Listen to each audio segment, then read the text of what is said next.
Hello दोस्तों, मैं हूं सुधांशु कुमार और आप देख रहे हैं SB हब यूट्यूब चैनल। आज हम लोग बात करेंगे रस, अलंकार और छंद। हिंदी साहित्य में रस, अलंकार और छंद का काफ़ी महत्वपूर्ण है, क्योंकि कोई भी काव्य शैली किस तरीके से, किस रस से लिखा गया है और किस अलंकार का प्रयोग किया गया है, इसकी जानकारी हम लोग विस्तार से देखेंगे। सबसे पहले शुरुआत करेंगे रस, फिर अगला भाग में देखेंगे छंद और तीसरे पार्ट में हम लोग देखेंगे अलंकार। तो आइए शुरुआत करते हैं। रस क्या है?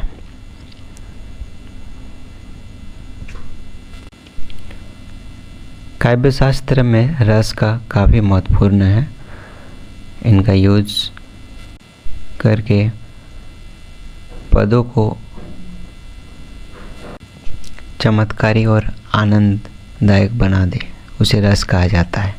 दूसरे शब्दों में, जिसकी अनुभूति मन को तन्मय मतलब अच्छा, हृदय को एक तान, एक राग दे, नेत्रों को जल प्लावित कर दे, आँखों से आंसू आ जाए, ऐसा शैली जो शरीर को पुलकित और वचन रचना को गदगद कर दे, उसे हम लोग रस की संज्ञा दी जाती है। इस संदर्भ में आचार्य मम्मट ने भी कई परिभाषा दिए हैं। उनके द्वारा कहा गया कि जिन्हें हम वास्तविक जीवन में कारण, कार्य, सहकारी भाव आदि कहते हैं, वे ही काव्य या नाटक में विभाव आदि के नाम से पुकारे जाते हैं। भरत मुनि के अनुसार विभाव, अनुभाव, व्याभिचारी भाव, इसी के संयोग से रस की उत्पत्ति माना गया है। रस के 4 अव्यय हैं। पहला अस्थायी भाव, विभाव, अनुभाव और संचारी भाव। अस्थायी भाव ऐसा भाव जो रस शुरू से अंत तक रहता हो तथा अपने आप में विभोर कर देने की क्षमता रखता हो, उन्हें अस्थायी भाव कहा जाता है। यह रस निष्पत्ति का मूलभूत कारण होता है और इसमें अस्थायी भाव कुल 11 है। पहला रति। रति का अर्थ होता है आनंद, यानी जो मन के आत्मा को तृप्ति कर दे। दूसरा हास। हास रस प्रसन्नता और खुशी का प्रतीक है। तीसरा शोक। शोक यानी दुख। चौथा क्रोध, गुस्सा। पांचवा उत्साह रस। इसमें कवि में वो उमंग, पद में वो शैली से लोगों को उत्साह में भर देता है। छठा भय। भय रस से माध्यम से ये ज्ञात होता है कि पद को जैसे पढ़ते हैं तो एक माहौल बन जाता है डरावना सा, उसे भय रस कहा जाता है। सातवां है जुगुप्सा, यानी निंदाई, ये किसी के बारे में बुराई कर रहे हैं, तब इस रस का प्रयोग किया जाता है। आठवां है विस्मय। विस्मय का अर्थ होता है आश्चर्य। नौवां है निर्वेद, यानी गिलानी या पछतावा करना। 10वां रस है वात्सल्य। वात्सल्य का अर्थ होता है प्रेम अथवा स्नेह। जैसे कोई माता अपने पुत्र के प्रति स्नेह दिखाता हो, कोई पिता अपने पुत्र के प्रति स्नेह दिखाता हो, वो वात्सल्य रस होता है। 11वां है भक्ति। भक्ति 2 भाव होता है, सेवा और आराधना। चाहे हम भगवान की पूजा करें, सेवा करें या उनकी आराधना करें। दूसरा अव्यय में आता है विभाव। विभाव में होता है कि भाव को रस की अवस्था तक जगाने वाले तत्व को विभाव कहते हैं। अर्थात कोई भी भाव जो रस को जगाता हो उसे विभाव कहा जाता है। विभाव के 2 भेद होता है, आलंबन और उद्दीपन। आलंबन का तात्पर्य है विभाव को जगाते हैं, उन्हें आलंबन विभाव कहा जाता है। जो विभाव भाव को जगाता है उसे आलंबन कहते हैं। जो विभाव तेज करने वाले होते हैं उन्हें उद्दीपन विभाव कहा जाता है। अर्थात जो भाव तेज करने वाले होते हैं उसे उद्दीपन विभाव कहा जाता है। जैसे फूलों से सुगंधित एकांत बगीचे में शकुंतला को देखकर दुष्यंत के हृदय में रति भाव जागृत होता है। यहाँ पर शकुंतला आलंबन विभाव है और सुगंधित एकांत बगीचा जो है वो उद्दीपन विभाव है। अर्थात शकुंतला को देखकर उनका भाव कैसे जागा? सुगंधित बगीचा के कारण। तीसरा श्रेणी आता है अनुभाव। अनुभाव का अर्थ होता है ये एक तरह का स्थायी भाव है जो उदित होने के बाहरी लक्षण दिखाई पड़ते हैं, उसे अनुभाव कहा जाता है। इसके उदित होने का निश्चित ज्ञान होता है। इनकी संख्या 8 है। पहला है स्तंभ, दूसरा स्वेद, तीसरा रोमांच, चौथा स्वरभंग, पांचवा है कंप, छठा है विवन्नता यानी रंगहीनता, सातवां है अश्रु, आठवां है प्रलय। इसको विस्तार से जानेंगे। उससे पहले चौथा भाव संचारी भाव है। संचारी भाव जो भाव कुछ ही क्षणों तक रहता है यानी संचर हो रहा है, तुरंत आया और तुरंत विलीन हो गया, इसे संचारी भाव कहा जाता है। संचारी भाव की कुल संख्या 33 बताई गई है। पहला है हर्ष, हर्ष मतलब खुशी, दूसरा विषाद मतलब दुख, त्रास, तीसरा त्रास है जिसका अर्थ होता है भय, चौथा है लज्जा, पांचवा है ग्लानि मतलब पछतावा, छठा है चिंता, सातवां है शंका, आठवां है असूया यानी दूसरे के उत्कर्ष के प्रति असहिष्णुता, यानी कोई अगर तरक्की कर रहा है उसके प्रति मन में जो कुंठित भाव आ जाता है उसे असूया कहा जाता है। नौवां है अमर्ष यानी विरोधी का अपकार करने की अक्षमता से उत्पन्न दुख, यानी कोई आपका दुश्मन है और उसकी अक्षमता से आपको दुख हो रहा है तो उसको अमर्ष बोलेंगे। 10वां है मोह, मोह माया। 11वां है गर्व, 12वां है उत्सुकता,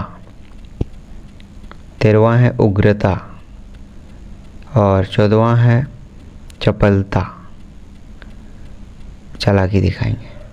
15वां है दीनता, 16वां है जड़ता, 17वां है आवेग मतलब गति, तेज गति से, 18वां है निर्वेद यानी किसी को धिक्कारना, कोसना, 19वां है धृति अर्थात इच्छाओं की पूर्ति करने वाला, 20वां है मति मतलब अपना विवेक, 21वां है विबोध यानी चैतन्य लाभ, 22वां है वितर्क, 23वां है श्रम, 24वां है आलस्य, 25वां है निद्रा, 26वां स्वप्न, 27वां स्मृति, 28वां मद, 29वां उन्माद, 30वां अवहिता अर्थात हर्ष आदि भावों को छिपाना, 31वां है मूर्छा, इसको अपस्मार बोलते हैं, 32वां व्याधि रोग यानी रोग,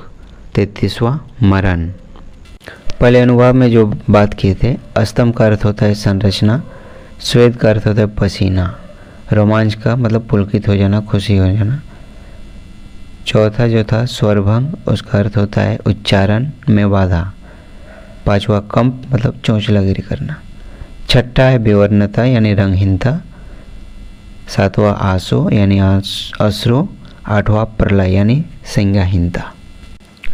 एग्जाम में देखना पड़ता है, क्वेश्चन जैसे पूछ देता है कि निम्नलिखित में से कौन सा सर्वश्रेष्ठ रस की श्रेणी में आता है, ऑप्शन दे देगा, आपको उसमें से चुन के बताना है। जब तक आपको रस के बारे में पूर्ण ज्ञान न हो आप इसमें बता नहीं सकते हैं कि आखिर किस किस काव्य में कौन कौन शैली कौन से रस का प्रयोग किया गया है। प्राचीन आर्यों के अनुसार रस के 9 भेद ही प्रचलित रहे हैं। उसमें है श्रृंगार रस, हास्य रस, करुण रस, रौद्र रस, वीर रस, भयानक रस, विभत्स रस, अद्भुत रस और शांत रस। किंतु अब कुछ विद्वानों ने वात्सल्य और भक्ति रस को भी स्वतंत्र रस की कोटि में रख रहे हैं। इस प्रकार अभी कुल वर्तमान में 11 रस है।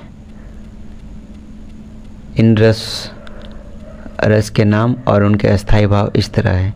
श्रृंगार रस अर्थात रति यानी प्रेम का रस।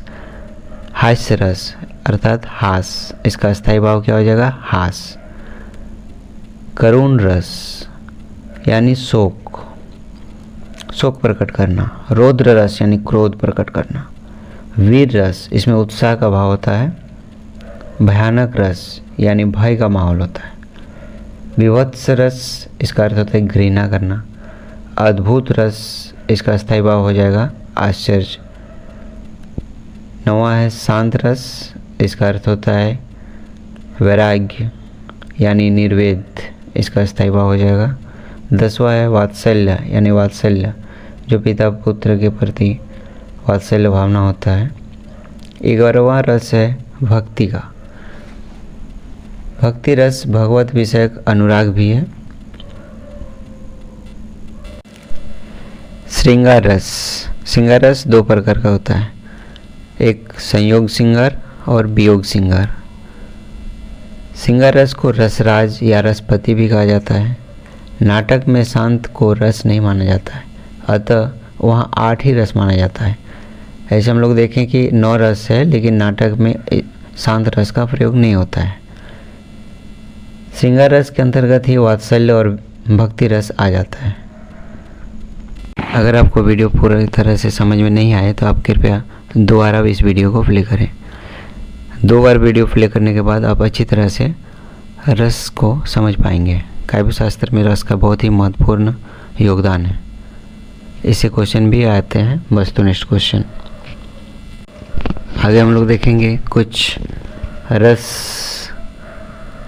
के श्लोक भी दिए गए हैं। जैसे तुलसीदास द्वारा श्रृंगार रस के श्लोक है। खंजन मंजू तिरछे नैनिनी, निज पति कहिहु तिनहि सीन सैनिनी। वीर रस का भी एक श्लोक है। जो राउर अनुशासन पाओ, कंदुक एव ब्रह्मांड उठाओ, कांचे घट जिमी डारियों फोरी, सकहूँ मेरु मूल इव तोरी। हास्य रस तुलसीदास द्वारा लिखा गया है। जैसे वीर बुराह वरद असबारा, ब्याल कपाल विभूषण छारा। चौथा है रौद्र रस। रौद्र रस का एग्जाम्पल है। रे नृप बालक, काल बस बोलत तो ही न संभारा, धनोहि सम त्रिपुरारी, धनोहि विदित सकल संसारा। अर्थात ए मूर्ख बालक, अपने आप को संभालो, क्यों अपने काल को बुला रहे हो, दुश्मन बना रहे हो। भयानक रस का उदाहरण है। धाय विशाल कराल, मरकट भालू काल समानते, मानो ही सपच्च उड़ाही, भूदर वृंद नाना बनते। अद्भुत रस का एक उदाहरण है जो लंका कांड से लिया गया है। जब हनुमान जी लंका में प्रवेश करते हैं तो सुरसा नाम का एक राक्षसनी द्वारपाल होती है और हनुमान को रोकने का कोशिश करती है। तब तुलसीदास जी कहते हैं, जय जय सुरसा बदन बढ़ावा, तासु दुगुन कपिस रूप दिखावा। यानी जैसे जैसे सुरसा अपना शरीर को बढ़ाती है, उसका दोगुना रूप हनुमान जी बढ़ाते हैं। विवत्स रस का उदाहरण है। उदर विदारही, भुजा उपारही, गही पद अवनी, पटकी भय डारही। अन्य में है करुण रस। प्रिय पति ओह मेरा प्राण प्यारा, कहाँ है, दुख जल निधि डूबी का सहारा कहाँ है। ये प्रस्तुत पंक्ति हरिओद के हैं। और शांत रस फिर तुलसीदास जी कहते हैं शांत रस के बारे में, यही करिकाल न साधन दूजा, जोग यज्ञ जप तप व्रत पूजा।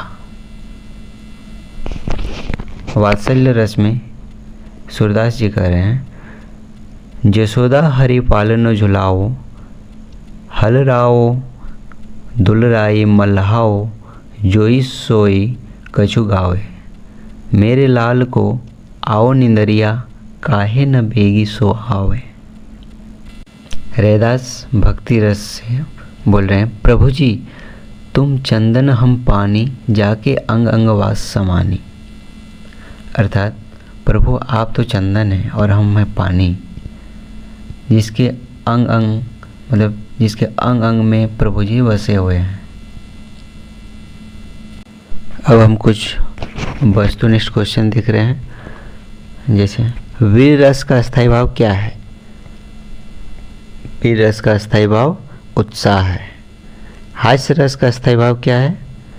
हास्य रस का स्थायी भाव हास है। इसी प्रकार माधुर्य गुण का किस रस में प्रयोग होता है? माधुर्य रस का श्रृंगार रस में प्रयोग होता है। यहीं पे रस कंप्लीट होता है। उसके बाद आगे हम लोग देखेंगे छंद। छंद का सर्वप्रथम उल्लेख ऋग्वेद में मिलता है। छंद शब्द चिद धातु से बना हुआ है, जिसका अर्थ होता है प्रसन्न करना, खुश करना। छंद में निम्नलिखित अंग है। पहला है चरण, चरण इसको पद भी बोलते हैं। दूसरा है वर्ण और मात्रा। तीसरा है संख्या और क्रम। चौथा है गति। पांचवा है गण। छठा है यति या विराम। यति मतलब होता है विराम। सातवां है तुक। जिस रचना में शब्दों की सजावट, मात्रा, प्रवाह, विराम एवं तुक आदि के विशेष नियमों का पालन किया जाता है, उसे छंदोबद्ध रचना कहते हैं। अर्थात छंद के यति, गति, तुक, मात्रा आदि बहुत महत्वपूर्ण है। यति किसको बोलेंगे? किसी पद में जहाँ जहाँ थोड़ी थोड़ी रुकावट महसूस होती है या अपेक्षित होती है, उसे यति कहते हैं। और इसके प्रवाह को गति कहा जाता है। यानी रुकावट ना हो और छंद लगातार पढ़ी जा सके तो उसे गति कहा जाता है। और पद के अंतिम शब्द या मात्रा की समानता को तुक का मिलना कहा जाता है। जैसे कोई भी लाइन का लास्ट अक्षर अगर है तो उसी वर्ड से लास्ट है होगा, तो ये इसको तुक बोलेंगे। छंदों में प्राय 4 भाग होते हैं, जिन्हें पद या चरण कहा जाता है। पद रचना में सबसे महत्वपूर्ण अंग मात्रा का है। छंद में क्या 2 तरह का होता है, एक लघु और गुरु। लघु मतलब हर्ष और गुरु मतलब दीर्घ। कुछ नियम हैं छंद लिखने के, जैसे अ, रसई, रसो और री तथा इनसे युक्त सभी व्यंजन, जितने भी व्यंजन होते हैं उसको लघु बोलते हैं। और आ, दीर्घई, दीर्घौ, ए, ओ तथा इनसे युक्त जितने भी व्यंजन होता है उसको गुरु कहा जाता है। यानी इनकी मात्रा अधिक है, इसे गुरु कहा जाता है। इसको दीर्घ भी बोलते हैं। अनुस्वार और विसर्ग से युक्त जितने भी वर्ण हैं उसको गुरु माना जाता है। चंद्र बिंदु से युक्त वर्ण को लघु माना जाता है। किसी भी संयुक्ताक्षर के पूर्व का वर्ण गुरु माना जाता है, किंतु संयुक्ताक्षर अगर अ, रसई, रसो और री तथा आ, दीर्घई, दीर्घौ, ए, ओ के अनुसार लघु और गुरु होते हैं। लघु में 1 और गुरु में 2 मात्राओं की गिनती की जाती है। आप देख रहे हैं वीडियो में, आपको दिखाई दे रहा है कि लघु मात्रा का चिन्ह एक लकीर होता है और गुरु की मात्रा का चिन्ह उल्टा 5 जैसा ड आकार की आकृति होती है। जिन छंदों में वर्ण गिनने का नियम है उनमें स्वर युक्त वर्णों का ही गिनती होती है, अर्थात स्वर रहित व्यंजन नहीं गिने जाते। जैसे कर्म में 2 और मुक्त में भी 2 वर्ण गिने जाएंगे।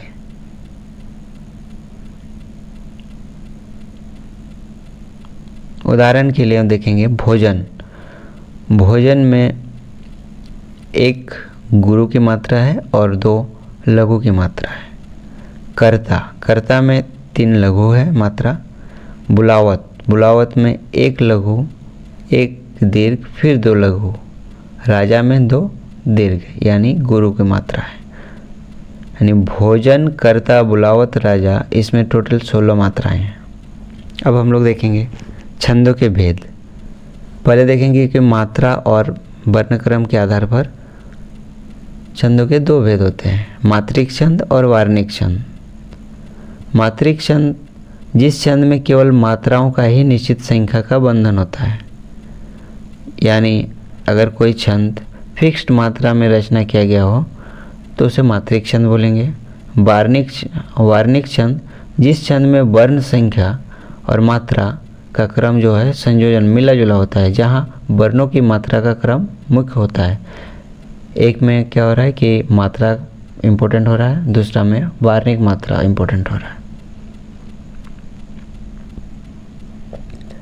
मात्रिक छंद में 3 प्रकार का होता है, सममात्रिक छंद, अर्ध सममात्रिक छंद और विषम मात्रिक छंद।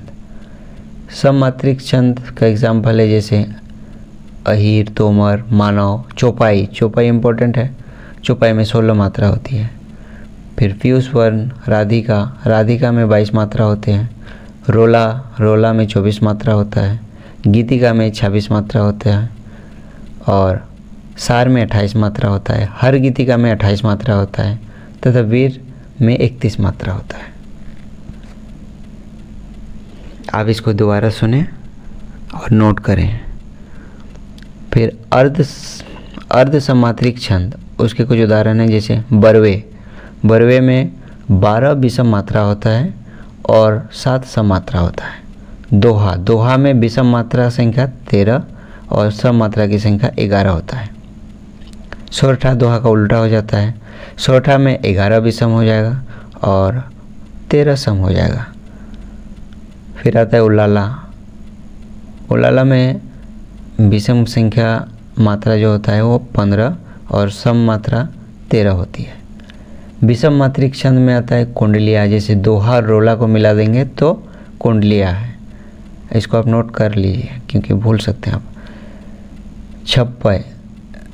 छप्पय जो होता है रोला और उलाला मिलके बना होता है। वार्णिक छंद का एग्जाम्पल है सवैया, जैसे हम लोग पढ़ेंगे कि सवैया में 22 से 26 वर्ण होते हैं और कवित में वर्ण को गिना जाता है, न कि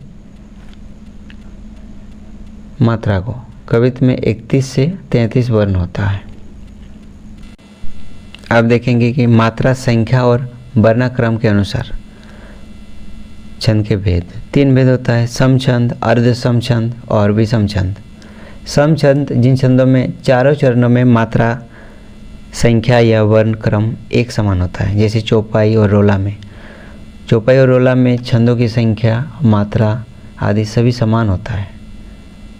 आप गिनकर देख सकते हैं।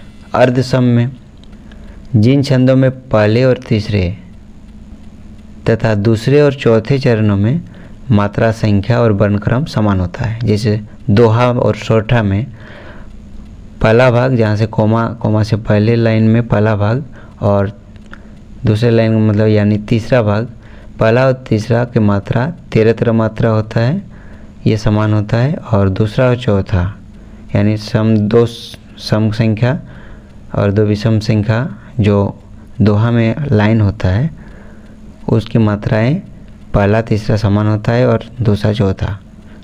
अब हम लोग देखेंगे कि विषम छंद जिन छंदों के चरणों में मात्राओं और वर्णों संख्या का क्रम असमानता हो, जैसे कुंडलिया, इसमें छंद की संख्या कभी मिलती ही नहीं है। दोहा क्या होता है? ये अर्ध सम छंद का प्रकार है, आप पहले बता चुके हैं। इसमें प्रथम और तृतीय चरण में क्या 13 मात्राएं होती है और द्वितीय और चतुर्थ चरण में 11 मात्राएं होती है, जैसे श्री गुरु चरण सरोज रज, निज मन मुकुरु सुधार, बरन और रघुबल विमल जस, जो दायक फल चार। यानी श्री गुरु चरण सरोज रज का जितना भी वर्ण और शब्द है वो वर्ण रघुबल विमल जस के समान है, इनकी मात्रा समान है। उसी प्रकार निज मन मुकुर सुधार की मात्रा जो दायक फल चार, इनकी मात्रा के बिल्कुल समान है। आप इसको मैथ जैसा निकाल के देख सकते हैं। पहले बता चुके हैं कि लघु मात्रा और गुरु कैसे निकालते हैं। दूसरा है सोरठा। सोरठा ये भी एक मात्रिक अर्धसम छंद है। इसमें प्रथम और तृतीय चरण में 11-11 मात्राएं होती है और द्वितीय और चतुर्थ में 13-13 मात्राएं होती है। यानी पहले बता चुके हैं कि दोहा में जो 13-13 मात्राएं प्रथम और तृतीय में होता है, लेकिन सोरठा में प्रथम और तृतीय में 11-11 मात्राएं होती हैं। यानी दोहा का बिल्कुल उल्टा ही सोरठा है। जिसे सुनी केवट के बैन प्रेम लपेटे अटपटे, बिहन से करुण ऐन चितई जानकी लखन थन। तीसरा है चौपाई। यह भी एक मात्रिक समछंद है। इसमें प्रत्येक चरण में 16-16 मात्राएं होती है। जैसे माँ तू मोहि दीजे कछु चिन्हा, जैसे रघुनायक मोहि दिन्हा, चूड़ामणि उतारी तब दयो, हरस समेत पवन सुत लयो। ये हनुमान जी जब सीता की खोज में अशोक वाटिका पहुंचते हैं तो माता सीता से कुछ निशानी मांगते हैं, जैसे रघुनाथ ने उन्हें दिया था। उसी तरह सीता ने भी एक निशानी के तौर पे अपना चूड़ामणि उतार के हनुमान जी को देते हैं। चौथा है रोला। यह भी एक मात्रिक समछंद है। प्रत्येक चरण में 24 मात्राएं हैं तथा 11 और 13 मात्राओं पर विराम होता है। जैसे जो जनहित पर प्राण निछावर है कर पाता, जिसका तन है किसी को लोकहित से लग जाता। पांचवा है हरगीतिका। इसमें भी एक मात्रिक समछंद है। प्रत्येक चरण में 28 मात्राएं होती हैं। यानी 16 से 12 मात्राएं पर यति होता है, यानी विराम होता है। कहते हुए यूं वह न उनका भूल सकता वेश है, हे पार्थ प्रण पालन करो देखो अभी दिन शेष है। कुंडलिया। कुंडलिया एक संयुक्त छंद है जिसमें दोहा और रोला मिला के कुंडलिया का रचना होता है। यानी एक दोहा के बाद एक रोला आता है। यानी जिस शब्द से आरंभ होता है उसी शब्द से अंत भी होगा। जैसे दोहा का अंत का चरण रोला के आरंभ में दोहरा दिया जाता है। इसके प्रत्येक चरण में 24 मात्राएं होती हैं। ध्यान से सुनिए कि इस तरह का कुंडलिया है। लाठी में गुण बहुत है सदा रखिए संग, गहिरो नद नारा जहाँ तहाँ बचावे अंग, तहाँ बचावे अंग झपटी कुत्ता को मारो, दुश्मन दवागिर होय तीनों को झारो। कह गिरिधर कबीराय सुनो हो धूर के बाटी, सब हथियारनी छाड़ी हाथ में लीजिए लाठी। यानी सेकंड लाइन में जो तहाँ बचावे अंग से ख़त्म हो रहा है उसी वैसे ही तहाँ वर्ड से तीसरा लाइन में शुरू हो रहा है। सातवां है सवैया। सवैया एक वर्णवृत्त है जिसके 4 समान चरण होता है। प्रत्येक चरण में 22 अक्षर होता है। प्रत्येक चरण में 7 बार एक गुरु और 2 लघु वर्ण का प्रयोग होता है। अंत में 2 गुरु वर्ण होते हैं। जैसे शेष महेश गणेश दिनेश, सुरेश हूँ जाहि निरंतर गावे, जाहि अनादि अनंत अखंड, अच्छेद अभेद सुवेद बतावे। नारद से सुख व्यास रटे, पची हरु तऊ पुनि पार न पावे, ताहि अहिर की छोहरियों छछिया भरी छाछ पे नाच नचावे। यहाँ अंतिम शब्द नाच नचावे में 2 गुरु वर्ण है जिसकी मात्रा 2-2 है। 8वां है मालिनी। मालिनी एक वार्णिक छंद है जिसके प्रत्येक चरण में 15 वर्ण होता है। 7-8 वर्णों पर विराम होता है। जैसे प्रियपति वह मेरा प्राण प्यारा कहाँ है, दुख जल निधि डूबी का सहारा कहाँ है। यानी है में अंतिम हो रहा है और 7 से 8 वर्णों में विराम है। 9वां है छप्पय। छप्पय एक मात्रिक छंद संयुक्त छंद है जिसमें रोला और उल्लाला दोनों का मिश्रण है। इनके 6 चरण होते हैं।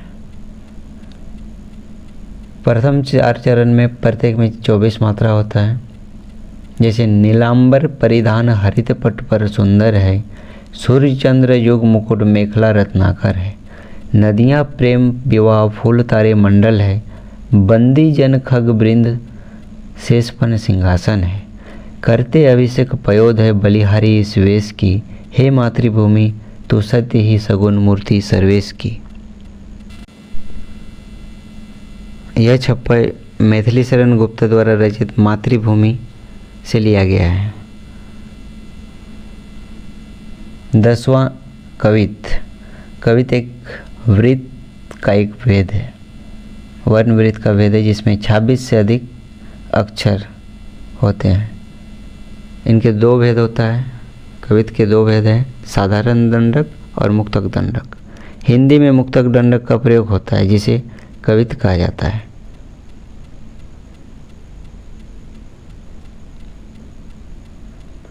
इसके चरण के भीतर 16 अक्षर पर यति होता है। कहीं कहीं 8 पर या 7 वर्णों पर भी यति यानी विराम होता है। जैसे सुंदर सुजान पर, मंद मुस्कान पर, बांसुरी की तान पर ओरन ठगी है, मूर्ति विशाल पर, कांचन सी भाल पर, हसीन सी चाल पर खैरन खगी है, भोए धनु मैन पर, लोलन जुग नैन पर, शुद्ध रस वैन पर वारिद पगी है, चंचल से तन सांवरे बदन पर, नंद के नंदन पर लगन लगी है। आपने सुना ही होगा कृष्ण लीला में मीरा का गाना, कैसे लागी लगन मेरा हो गई मगन, ऐसे सुने होंगे। इसी से मिलता जुलता रूप है। यहीं पे छंद समाप्त होता है। तीसरा सेक्शन, तीसरा यूनिट जो आ रहा है उसका नाम है अलंकार। हिंदी काव्य में अलंकार का भी बहुत महत्वपूर्ण है। क्वेश्चन में डायरेक्ट पूछा जाता है निम्न में से पद में कौन से अलंकार का प्रयोग हुआ है। देखेंगे अलंकार क्या है। जिस प्रयोग विशेष के कारण काव्य के शब्द और अर्थ चमत्कारपूर्ण हो जाए उसे अलंकार कहा जाता है। अलंकार मतलब सजावट, यानी कोई छंद लिख रहे हैं, चौपाई लिख रहे हैं, उसको सजाते कैसे हैं, उसको अलंकार के रूप में संज्ञा दी जाती है। मुख्यतः अलंकार के 3 प्रकार का होता है। जैसे शब्दालंकार, शब्द में अलंकार लगाना, अर्थालंकार, अर्थ को अलंकार करना, या उभय अलंकार जिसमें शब्द और अर्थ दोनों में अलंकार। पहला देखेंगे शब्दालंकार, जहाँ काव्य की शोभा उसमें प्रयुक्त शब्दों पर निर्भर करती है, यानी उन शब्दों के स्थान पर उनका पर्यायवाची अगर शब्द प्रयोग कर दें तो चमत्कारी नहीं रह जाता। यानी जिन शब्दों का उस पद में प्रयोग किए हैं उसी से शब्द में अलंकार हो रहा है, अन्य शब्द का प्रयोग करने से बिल्कुल शोभा नहीं देगा। शब्दालंकार के 4 भेद हैं, अनुप्रास, वक्रोक्ति, यमक और श्लेष। अनुप्रास अलंकार में वर्णों के साम्य को अनुप्रास कहा जाता है, यानी वर्णों के समान चीज़ को अनुप्रास बोलेंगे। जहाँ एक ही वर्ण के बार बार प्रयोग के कारण काव्य चमत्कारपूर्ण हो जाता है। जैसे कुलन में केलिन में, कछारन में कुंजन में, क्यारिन में कलित कलिन विकसित है, यानी एक ही वर्ण का बार बार प्रयोग हो रहा है। क का उच्चारण बार बार आ रहा है हर वर्ड के पहले क। तो ये अनुप्रास अलंकार का प्रकार है। वक्रोक्ति में क्या होता है कि किसी कथन को सुनने वाला यदि दूसरा अर्थ मीनिंग निकाल ले तो उसे वक्रोक्ति अलंकार कहते हैं। इसका एक छोटा सा एग्जाम्पल है, किसी ने गोकुल कुल वधु काह न के ही सिख दिन, कोने तजी न कुल गली है मुरली सुरलीन।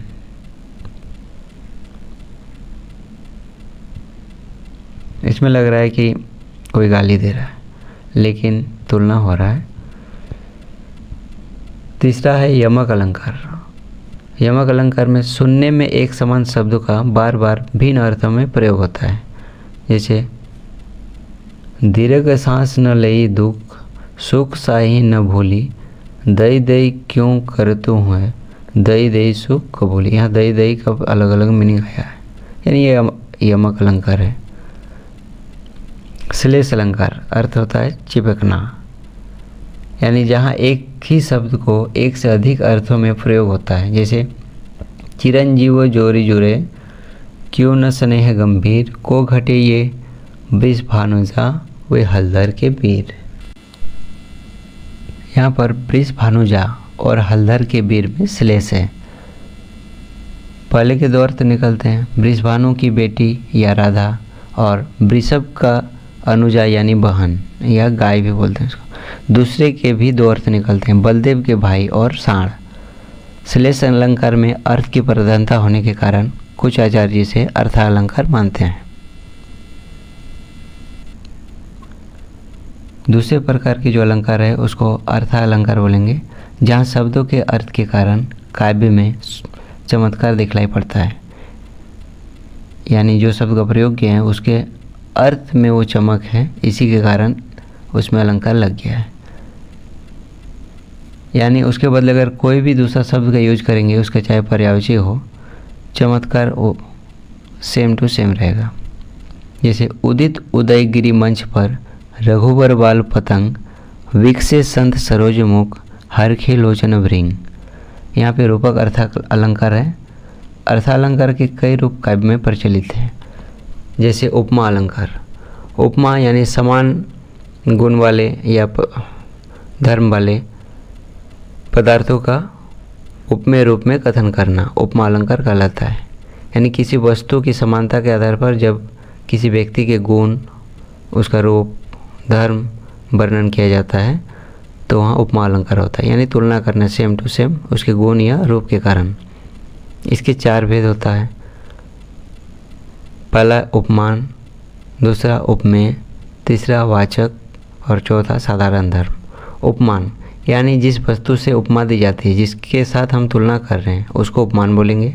उपमेय यानी जिस वस्तु की तुलना किसके साथ कर रहे हैं वो खुद वस्तु उपमेय हो जाता है। वाचक समानता को प्रकट करने वाला शब्द ही वाचक होता है।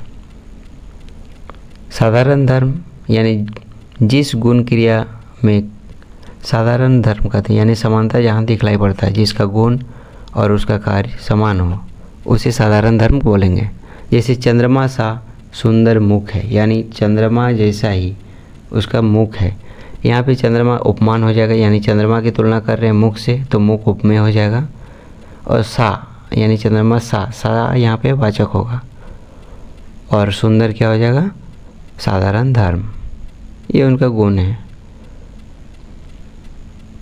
रूपक अलंकार, दूसरा और रूपक अलंकार जहाँ उपमान और उपमेय का अलग अलग कथन हो, यानी जहाँ रूप और गुण का अत्यधिक समानता के कारण उपमेय और उपमान का आरोप अभेद स्थापित किया जाए, यानी पता ही नहीं चलेगा कि कौन उपमा कौन उपमेय है। जैसे उदित उदयगिरी मंच पर, रघुबर बाल पतंग, विकसे संत सरोज मुख, हरखे लोचन भृंग। यहाँ पे मंच और रघुबर और लोचन जो उपमेय है उनको उदयगिरी, बाल पतंग और सरोज और भृंग के उपमानों से अलग किया गया है, यानी रूपक अलंकार जो है उसके रूप गुण से तुलना कर रहे हैं लेकिन अलग कर रहे हैं। तीसरा है उत्प्रेक्षा। उत्प्रेक्षा जहाँ वस्तु में जो अप्रस्तुत है, यानी जो नहीं दिख रहा है, जो संभावना नहीं है, उसी को हम लोग उत्प्रेक्षा अलंकार कहते हैं। जैसे राम सिय सुंदर प्रति छाही,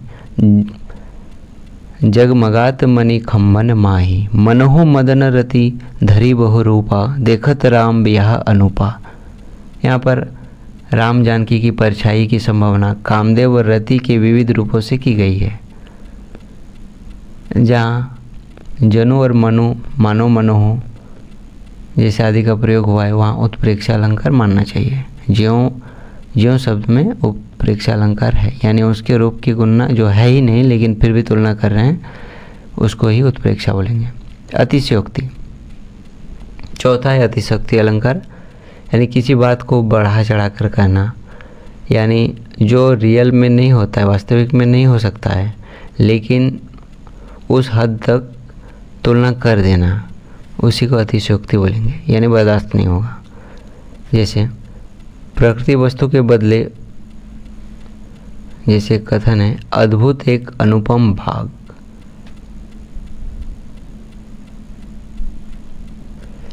अगला देखेंगे पांचवा अनुयोक्ति, जहाँ उपमान यानी अप्रस्तुत जो है नहीं, उसका वर्णन के माध्यम से उपमेय का वर्णन किया जाए। उपमान के माध्यम से उपमेय का वर्णन होगा, वो वहाँ पर अनुयोक्ति अलंकार का प्रयोग होता है। जैसे जिन दिन देखे वो कुसुम, गई सु बीती बहार, अब अली रही गुलाब में अपट कटीली डार। यहाँ अली का अर्थ होता है भ्रमर। भ्रमर के माध्यम से ऐसे गुनी की ओर संकेत किया गया है, जिसका आश्रयदाता शाखाहीन और धनहीन हो गया है। छठा है मानवीकरण, जहाँ जड़ प्रकृति पर मानवीय भावनाओं का आरोप होता हो। सातवां है उपमेय उपमा अलंकार, उपमेय और उपमान को एक दूसरे का उपमान और उपमेय के रूप में कथन करना, इसी को उपमेय उपमा अलंकार कहते हैं। जैसे तब मुख सम शशि सोहत है, अरु सोहत है शशि सो मुख तेरो,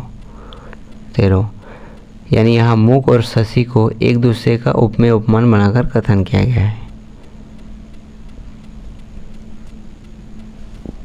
आठवां है अनन्योपमा, जहाँ एक ही वस्तु की उपमा और उपमान के रूप में कथन किया जाए। जैसे हे सुखदायक प्रेम निधि, जग में तो भले ओ बुरे सब ही हैं, दीन दयाल ओ दीन प्रभु, तुमसे तुम ही हमसे हम ही हैं। नौवां है प्रतिवस्तुपमा, यहाँ पे क्या होता है कि शब्दों में दो वाक्य का कथन अलग अलग हो। जैसे चटक न छाड़त घटत हूँ सज्जन नेह गंभीर, फीको परे न बरु फटे, रंगियो चोल रंग चीर। 10वां है अर्थांतरन्यास, यानी किसी भी सामान्य कथन को विशेष बना देना या विशेष कथन को सामान्य बना देना, उसी को बोलेंगे अर्थांतरण अन्यास। 11वां नंबर है व्यतिरेक उपमा। यहाँ पर उपमान की अपेक्षा उपमेय को ही उत्कर्ष दिखलाया जाता है। जैसे राधा मुख को चंद्र सा कहते हैं मतिरंग, निष्कलंक है यह सदा उसमें प्रकट कलंक। यानी यहाँ चंद्रमा से तो राधा के मुख का तुलना कर रहे हैं, लेकिन राधा के मुख को श्रेष्ठ बताया गया है, क्योंकि चंद्रमा पे तो दाग है लेकिन राधा तो निष्कलंक है।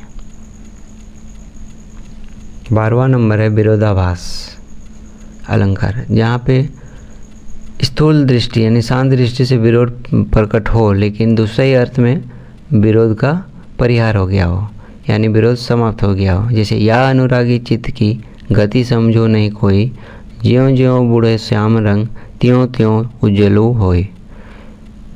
यहाँ पे काले रंग को डूबने से उज्ज्वल होने का विरोध सा जान पड़ता है, लेकिन कृष्ण भक्ति में अनुरक्त होने से मन का स्वच्छता हो जाना ही, यानी कृष्ण भक्ति हो जाने से वो काले गोरे से कोई भेद नहीं है, यानी वो भी गोरे हैं। 13वां नंबर आता है स्वभावोक्ति, यानी जहाँ बच्चा जानवर आदि के रूप या प्रकृति का हूबहू वर्णन किया जाए। यानी बच्चा का स्वभाव कैसा होता है आप जानते ही हैं। अगर बच्चा का स्वभाव या जानवर के स्वभाव से किसी की तुलना हो और हूबहू हो तो उसे ही स्वभावोक्ति बोलेंगे। जैसे शोभित कर नवनीत निये घुटरून चलत रेणु तनु मंडित, मुख दधि लेप की है। आगे देखेंगे 14वां नंबर निदर्शना। यहाँ पर किसी कार्य को या किसी दृष्टांत को दिखलाया जाता है, यानी प्रदर्शन होता है। जैसे हम लोग देखते हैं कि नाटक में प्रस्तुत किया जाता है, चित्रकारी में चित्र प्रस्तुत किया जाता है, उसी तरह निदर्शना अलंकार में दिखाया जाता है। जैसे कहाँ अल्प मेरे मति, कहाँ काव्य मन मत गुण, सागर तरीब उड़ुप सो, चाहत हो मति मूढ़।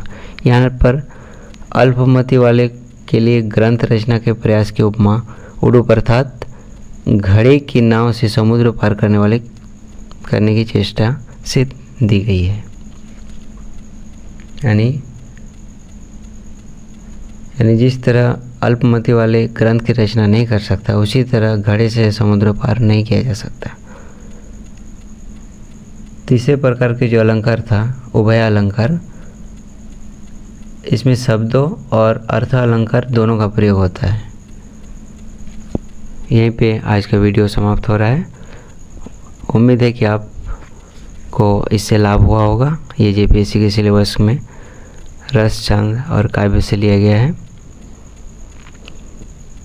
काव्य सिद्धांत से रस, छंद और अलंकार है। इसमें आपको प्रैक्टिस करके देखना होगा कि किस तरह का क्वेश्चन आता है।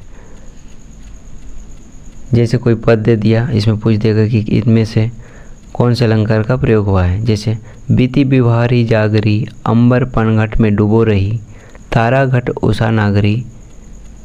इसमें इस पद्यांश में कौन से अलंकार को लिया गया है?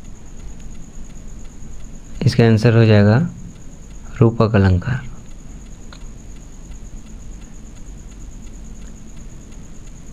इसी तरह की और भी एग्जाम्पल मिल सकते हैं। इसमें आपको प्रैक्टिस करना होगा प्रैक्टिस सेट से। धन्यवाद। आज का वीडियो यहीं पे समाप्त होता है। कृपया लाइक करें, सब्सक्राइब करें। नेक्स्ट वीडियो के लिए हमसे जुड़े रहें हमारे चैनल में एसबी हब यूट्यूब चैनल। धन्यवाद।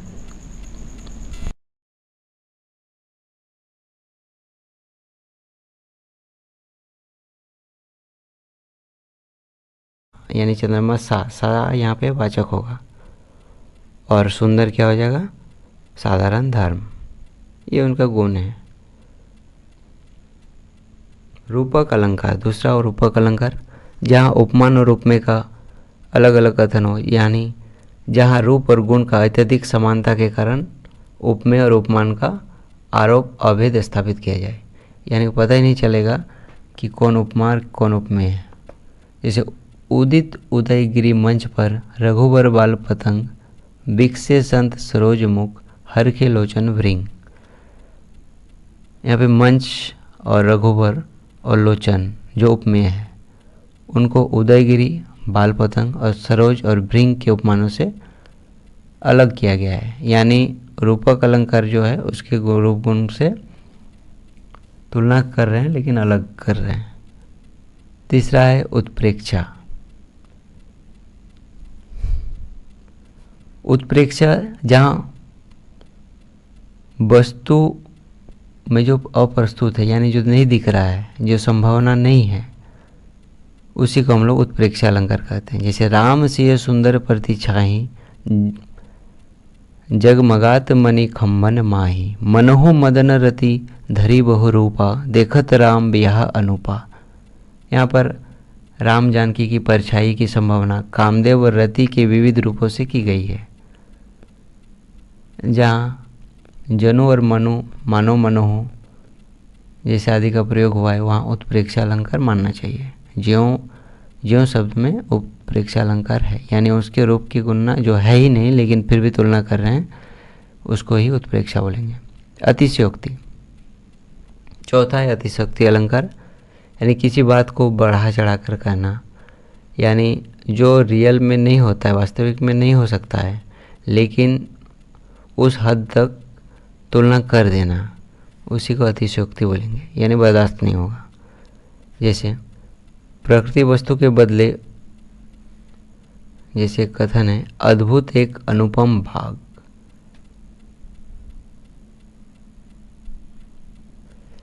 अगला देखेंगे पांचवा अनुक्ति, जहाँ उपमान यानी अप्रस्तुत जो है नहीं उसका वर्णन के माध्यम से उपमेय का वर्णन किया जाए। उपमान के माध्यम से उपमेय का वर्णन होगा, वो वहाँ पर अनुक्ति अलंकार का प्रयोग होता है। जैसे जिन दिन देखे वो कुसुम गई सो बीती बहार, अब अली रही गुलाब में अपट कटीली डार। यहाँ अली का अर्थ होता है भ्रमर। भ्रमर के माध्यम से ऐसे गुनी की ओर संकेत किया गया है जिसका आश्रयदाता शाखाहीन और धनहीन हो गया है। छठा है मानवीकरण। मानवीकरण जहाँ जड़ प्रकृति पर मानवीय भावनाओं का आरोप होता हो। सातवां है उपमेय उपमा अलंकार। उपमेय और उपमान को एक दूसरे का उपमान और उपमेय के रूप में कथन करना, इसी को उपमेय उपमा अलंकार कहते हैं। जैसे तब मुख सम शशि सोहत है, अरु सोहत है शशि सो मुख तोरो तेरो। यानी यहाँ मुख और शशि को एक दूसरे का उपमेय उपमान बनाकर कथन किया गया है। आठवां है अनन्योपमा, जहाँ एक ही वस्तु की उपमा और उपमान के रूप में कथन किया जाए। जैसे हे सुखदायक प्रेम निधि, जग में तो भले ओ बुरे सब ही हैं, दीन दयाल ओ दीन प्रभु, तुमसे तुम ही हमसे हम ही हैं। नौवां है प्रतिवस्तुपमा। यहाँ पे क्या होता है कि शब्दों में दो वाक्य का कथन अलग अलग हो। जैसे चटक न छाड़त घटत हूँ सज्जन नेह गंभीर, फीको परे न बरु फटे रंगियो चोल रंग चीर। 10वां है अर्थांतरन्यास, यानी किसी भी सामान्य कथन को विशेष बना देना या विशेष कथन को सामान्य बना देना, उसी को बोलेंगे अर्थांतरण अन्यास। 11वां नंबर है व्यतिरेक उपमा। यहाँ पर उपमान की अपेक्षा उपमेय को ही उत्कर्ष दिखलाया जाता है। जैसे राधा मुख को चंद्र सा कहते हैं मतिरंग, निष्कलंक है यह सदा उसमें प्रकट कलंक। यानी यहाँ चंद्रमा से तो राधा के मुख का तुलना कर रहे हैं, लेकिन राधा के मुख को श्रेष्ठ बताया गया है क्योंकि चंद्रमा पे तो दाग है, लेकिन राधा तो निष्कलंक है। 12वां नंबर है विरोधाभास अलंकार, जहाँ पे स्थूल दृष्टि यानी शांत दृष्टि से विरोध प्रकट हो, लेकिन दूसरे ही अर्थ में विरोध का परिहार हो गया हो, यानी विरोध समाप्त हो गया हो। जैसे या अनुरागी चित्त की गति समझो नहीं कोई, ज्यों ज्यों बूढ़े श्याम रंग त्यों त्यों उज्ज्वलो होए। यहाँ पे काले रंग को डूबने से उज्ज्वल होने का विरोध सा जान पड़ता है, लेकिन कृष्ण भक्ति में अनुरक्त होने से मन का स्वच्छता हो जाना ही, यानी कृष्ण भक्ति हो जाने से वो काले गोरे से कोई भेद नहीं है, यानी वो भी गोरे हैं। 13वां नंबर आता है स्वभावोक्ति, यानी जहाँ बच्चा जानवर आदि के रूप या प्रकृति का हुबहू वर्णन किया जाए। यानी बच्चा का स्वभाव कैसा होता है आप जानते ही हैं। अगर बच्चा का स्वभाव या जानवर के स्वभाव से किसी की तुलना हो और हुबहू हो तो उसे ही स्वभावोक्ति बोलेंगे। जैसे शोभित कर नवनीत निये, घुटरून चलत रेणु तनु मंडित, मुख दधि लेप किए। आगे देखेंगे 14वां नंबर निदर्शना। यहाँ पर किसी कार्य को या किसी दृष्टांत को दिखलाया जाता है, यानी प्रदर्शन होता है। जैसे हम लोग देखते हैं कि नाटक में प्रस्तुत किया जाता है, चित्रकारी में चित्र प्रस्तुत किया जाता है, उसी तरह निदर्शनालंकार में दिखाया जाता है। जैसे कहाँ अल्प मेरे मति, कहाँ काव्य मन मत गुण, सागर तरीब उड़ुप सो, चाहत हो मति मूड। यहाँ पर अल्पमति वाले के लिए ग्रंथ रचना के प्रयास की उपमा उड़ुप अर्थात घड़े की नाव से समुद्र पार करने की चेष्टा से दी गई है।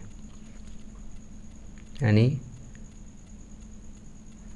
जिस तरह अल्पमति वाले ग्रंथ की रचना नहीं कर सकता, उसी तरह घड़े से समुद्र पार नहीं किया जा सकता। तीसरे प्रकार के जो अलंकार था उभय अलंकार, इसमें शब्दों और अर्थ अलंकार दोनों का प्रयोग होता है। यहीं पे आज का वीडियो समाप्त हो रहा है।